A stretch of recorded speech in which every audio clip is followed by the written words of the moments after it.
he also he ran out of ammunition. He had powder, but he had no more bullets. And he ended up with his knife fashioning a stick that he put up the barrel of his gun, and he was able to shoot a rabbit. One other thing I wanted to share with you is the interesting things, and what we tried to do on this trip was we tried to hit some of the places that I had read about in terms of the Core of Discovery, which was the group that Lewis and Clark had put together, so to speak.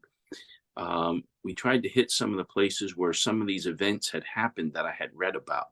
And I wanted to get pictures without signs of modern things in them. I didn't want to have any vehicles parked at a place, or I didn't want to have any railroad tracks in there because there were no railroad tracks at the time that Lewis and Clark went out there and that kind of thing.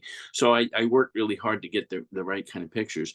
But anyway, we got to these places where all these different things had happened, which was kind of cool.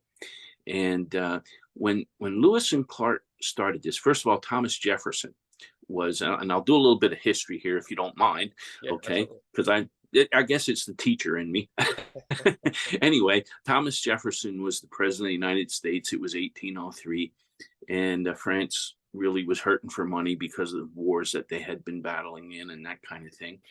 And they had owned all that Louisiana territory there, which was quite a bit.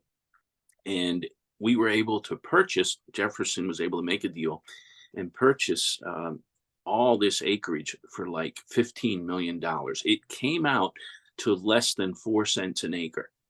Yeah, Now wow. that, when you think about that, Yeah, absolutely. it's pretty cheap for land, 4 cents an acre.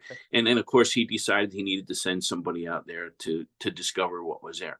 And Lewis and Clark assembled 41 men altogether, including themselves. And the youngest one was a guy named George Shannon. He was only 19 years old at the time that they went on this trip.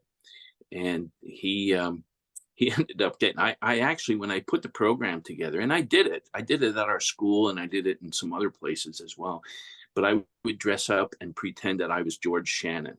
It's a little bit of a tough sell with my gray hair to be 19 years old, and that kind of thing. But anyway, it was fun. And George Shannon, he had an interesting experience.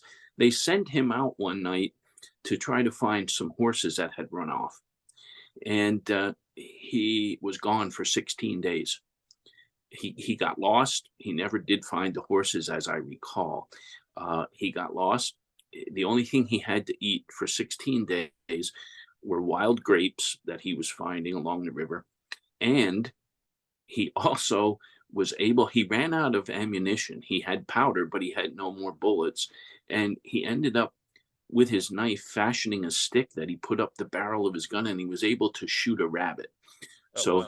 he did have one rabbit to eat. That was the only meat he had in 16 days. And then he finally got back and was able to rejoin the group. He got lost one other time too. He got lost, but only for 4 days this time. He was out hunting meat and got himself lost again. So he had a penchant for getting lost, that guy, I guess.